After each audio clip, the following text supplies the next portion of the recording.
Okay, this is Dr. Shankopotamus. We're going to be working on the back end of our 2009 Honda Odyssey. You can see we've got a hitch that we put in here a long time ago. Never really used it for towing much, just put bikes up on the back of here and other things. Well, now we need to start towing a few things, and I've got this from E-Trailer that is going to be our connection for your brake lights to your signal lights to your trailer. It's not as easy as just plugging it in. Buried inside of there is a panel that has the hookup for this, and I'm going to show you guys how you get into that panel. Run the wires down, and then we're going to run them out. Some people just run them out of this and just leave them hanging out. I'm going to, a little more professional, try to make it up underneath and come out the bottom where it is supposed to be. And then we'll see how it goes. We're going to start off here with getting this panel here off. There's a, let me get up in here. There's a screw on the back side here. Okay. Let's see, upside down. There it is. Right in there. That we can take off. And then you come off here, and this panel lifts right off. And then we're going to release this panel from there and pull it up so that we can get access to underneath there where we're going to hook it in. All right. All right, so once you get these off on each side, let me show you here. Sorry for wiggling the camera around. I'm still missing my tripod.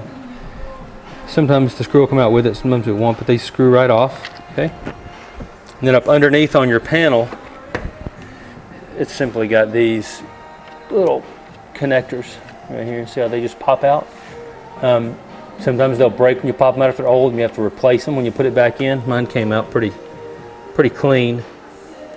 Sorry about that, it's a little blurry. Okay, and then down below, same sort of thing. That one stayed in right there, so he may have to be replaced. That one did too, but they just pop off, pop out from the bottom, pop up from the top, and then this panel comes off. All right, so we're going to go to work next on our panel over here. Same sort of, I'll just show you real quick. It just screws off real easy. There you go. All right, sometimes this will stay in if it's stuck, but that's how it comes off. A little easier to take the panel off also if you pull the trim. Like access to this edge, access to this edge of the panel right here, easier to get that off. And we'll go ahead and get this panel off and open here so we can get access to our connector that's back behind here. All right, so now that we loosened up the trim, we took this connector off here. There's the light on some more. And got daughter Shankopotamus over here helping us with some lighting so you guys can see what we're doing.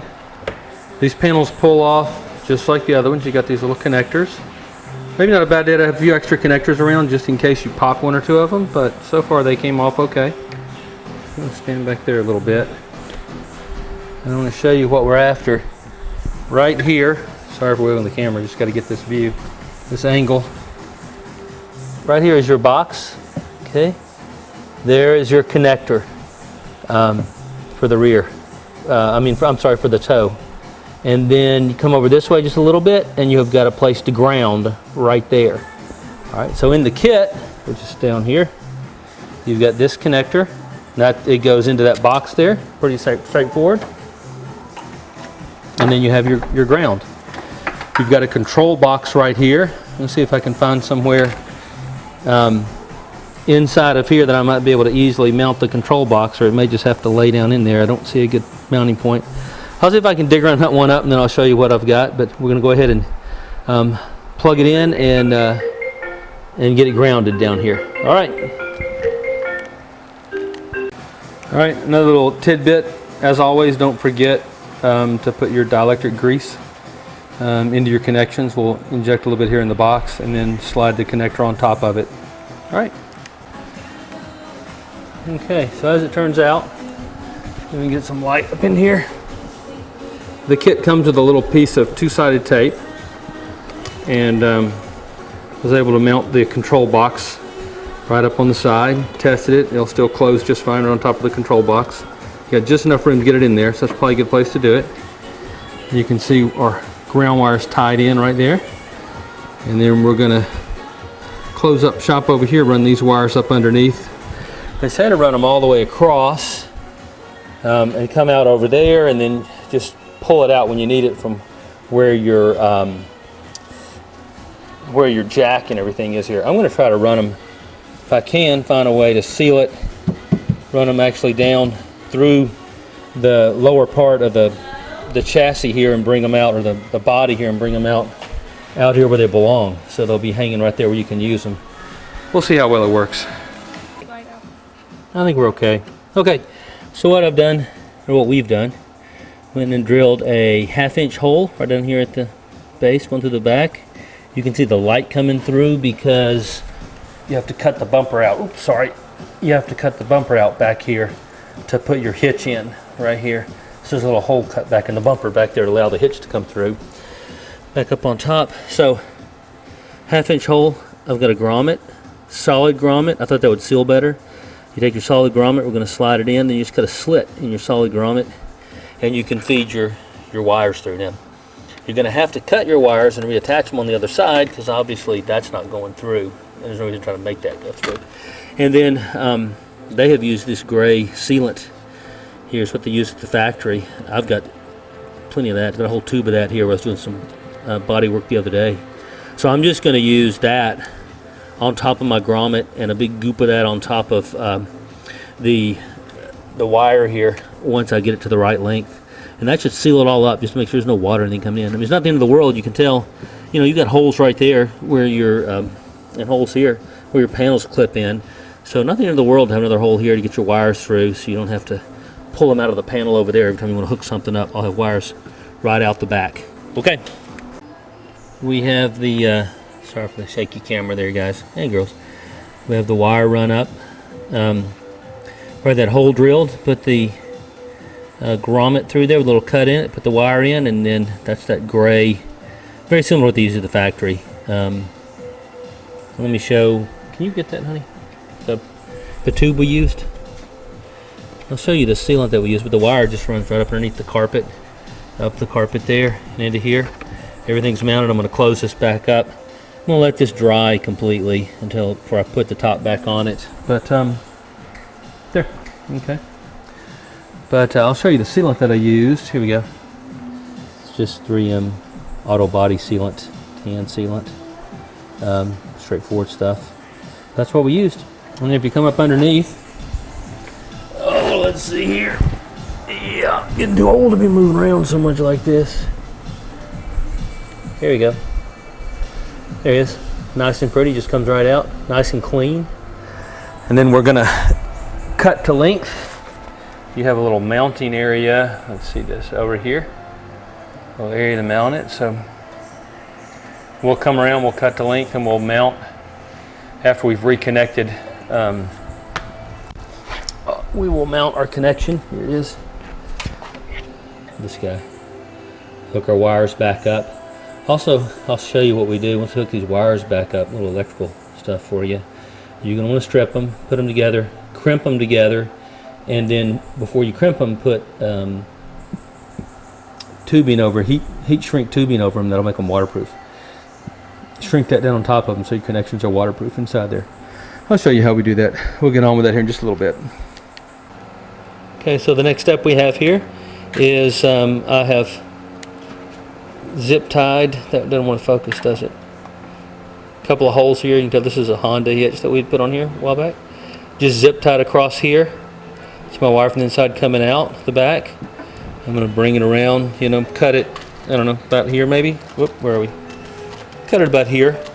And then I have got the, let me see one of those, honey. I'll show you these connectors that are made to be waterproof. You either get these little end-to-end connectors and then you heat them and they shrink down and they're waterproof. Or if you don't have the waterproof ones, put this on, then put the shrink wrap, long piece of shrink wrap all the way down the outside of it and shrink it down against it, and you should be about as waterproof as you can get. But that's what we're going to do. Okay. Okay, so let's see if we can get these things to come into focus here for you. So we have butted them end to end, crimped them, heated them up, and now they are shrunk onto the wires, like you can see there. Let me show you. You can see how that, if it'll focus. Come on now, come on now. Close enough. So you get a little focus there, and you can see how once you heat it, it shrinks down onto the wire and gives you a waterproof seal, and then the crimp is inside of there. So we're going to go ahead and mount this up onto here, and then there's a fuse that we need to put in up front, and we're golden. All right, so we are back in the front of the car, and you're looking at the passenger side. You've got a fuse panel that's up underneath here, and we are going to hopefully open up this fuse panel. Okay, just like that. There, see your fuse panel in there? I'll get a little zoom on here for you. All right, oops. And you're going to be looking for fuse number 5. And you're going to put the fuse that came with this little kit into fuse number 5. Let me see the fuse there. Okay, it is a 7.5 small fuse, 7.5. So we're going to look up where place 5 is on there. We'll put it in. Okay, so we can see here where I put the 7.5 in there. It is the third. I'm just going to get this for you. Your number 5 is right here, and it's hard to see. It's the third one over. That's 3, 4, and 5. Once you look at the numbers really close, and then 7.5 just slides right in there. A little easier if you get yourself a small pair of wire pliers, kind of get a hold of it and push it back in there. It makes it a little bit easier, but that's a 3 position, 4 position, and 5 position right there, coming from the front of the car, working your way back. Slides in pretty easy. And then you put the panel cover back on, and you're done. All right, so that's it. Thanks for watching, Dr. Shankopotamus. We just put the Tekonsha T1 connector wiring harness, number 118438 that we got from E-Trailer. And just hooked it up. I showed you how to run it through the back so it looks nice and neat, and it's hooked up right there next to your hitch. And thank you so much for watching. Take care.